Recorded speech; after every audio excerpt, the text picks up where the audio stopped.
In the beginning, when the veil between heaven and earth was thin and the breath of God still stirred creation, there walked beings not of flesh, but of purpose, beings tasked with both wonder and terror. Among them was one, not like the others, with eyes like stars and wings like shifting storms. Some called him the Angel of Death, yet his story began not in shadows, but in light.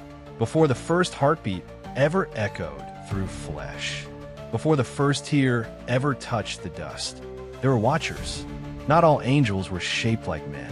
Some were fire, some were wind, some were wheels burning with eyes, turning within turning, seeing what no human eye could bear.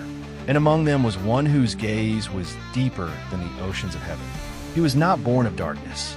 He was born of purpose, long before death had a name, before graves were carved into stone, before sorrow learned how to speak. He already knew its sound. This is the story of the many-eyed angel, the one mortals would later call the Angel of Death. When God spoke light into existence, heaven trembled with glory. Hosts of angels sang like thunder wrapped in music. Stars ignited like sparks from his breath. Among the hosts stood one unlike the rest. Where others had faces of radiant fire, his form was woven with countless eyes, not monstrous, but holy. Every eye shimmered like a small sun. Each one saw something different. The birth of stars, the bending of time, the fragile glow of life not yet formed. God called him not a warrior, not a messenger, but a watcher. His task was simple, yet heavy, to observe what God would make and understand it. He watched oceans rise and fall. He watched beasts roam valleys of mist. He watched the first man open his eyes and breathe. And for the first time, something stirred within the watcher that angels rarely felt. Wonder. He saw how fragile humans were, how easily broken, yet endlessly precious. How they laughed, how they feared, how they loved. Each soul glowed with a thread of light, thin but sacred.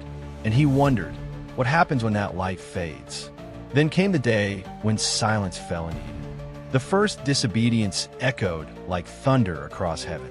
Sin entered the world, and with it, a stranger. Death, not a creature, not a spirit, but a consequence.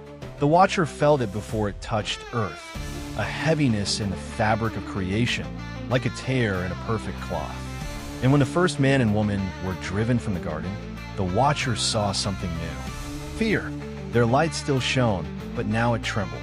Their days were no longer endless.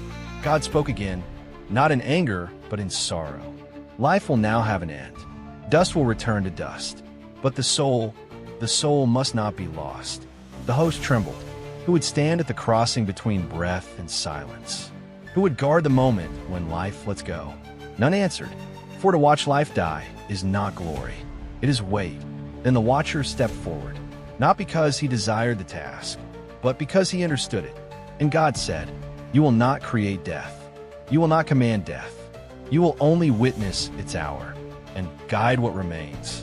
And so the watcher was changed, not cursed, not punished, but entrusted. From that day, heaven would know him by a new title, the keeper of the last breath. When he first descended to earth, mountains bowed beneath the weight of his presence. Wind froze. Time itself seemed to hesitate. His body blazed with eyes, thousands upon thousands, each reflecting a soul somewhere on earth. His wings were more than feathers. They were currents of divine force, stretching farther than sight. To some, he appeared as fire wrapped in silence. To others, as a shadow lined with stars. To prophets, as wheels within wheels covered in eyes. Mortals trembled when they sensed him. They gave him names: the Angel of Death, the Last Watcher, the Silent Witness. Some said his eyes were the souls he had guided. Others said each eye represented a life he had seen begin. But none truly knew, because he never spoke unless he had to. He did not hunt. He did not stalk. He waited, and when the final moment came, he arrived. The first soul he guided was a shepherd. The man lay beneath the open sky, breath shallow, eyes heavy.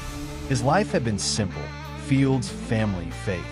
No crown, no sword, just days of honest work. As his breath slowed, the watcher appeared. not with thunder, but with stillness. The man saw him, and fear seized his heart. "Are you here to take me?" he whispered. The watcher answered, his voice like many waters folded into one. "I am here to walk with you." The man wept. "I'm not ready." The watcher looked with 1,000 eyes, and in every eye, the man saw his own life, his childhood, his mistakes, his kindness, his prayers. "No one is ever ready," the watcher said, "but you are not alone." And as the man's final breath faded, something like light rose from him, gentle, trembling, afraid. The watcher lifted it, not with hands, but with presence, and guided it beyond the veil. And for the first time, the many-eyed angel felt sorrow. Not pain. Angels do not suffer as men do, but understanding. He now knew what it meant to carry endings. As generations passed, humans whispered stories. When plagues came, they blamed him. When wars ended lives, they cursed him. When children died, they hated him. They thought he was death itself, but he was not. Death was a shadow cast by sin and time. He was only the witness of its reach. He never chose who would die. He never decided when. He came only when heaven said, "It is finished." And yet, he saw horrors that broke even angelic silence. Mothers crying over still children. Kings begging for one more day. Warriors screaming for mercy. And every time, he remained, because someone had to be there. But what does Scripture truly say? The Bible never names a single being as the angel of death. Instead, it shows angels carrying out God's will. In Egypt, an angel passed through the land when the firstborn died.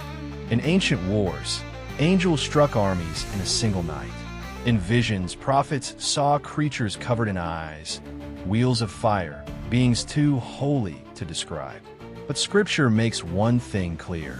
God alone controls life and death. Angels do not rule endings. They serve the one who does. So the many-eyed angel exists not as a ruler of death, but as a servant of God's design. His image lives in prophecy, poetry, tradition, and in the human fear of the unknown. Through centuries, he walked beside every ending.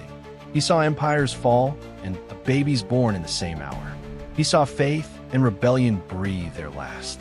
He saw heroes and villains leave the world the same way, with silence. And yet, he never grew known. Every soul mattered, every ending echoed, and sometimes he wondered what it would be like to never witness another final breath. But angels do not abandon their calling. So he remained, watching, waiting, guiding, until the day written in eternity, the day when death itself will die. And on that day, the watcher will no longer stand at the door of endings, but at the gate of everlasting life. So if one day, in your final moment, you feel a presence, not cold, not cruel, but still, do not fear, for the many-eyed angel is not your enemy. He is the witness of your journey, the keeper of your final breath, the guide who walks you from time into eternity. Not death, not doom, only the servant who stands at the door and shows you the way home.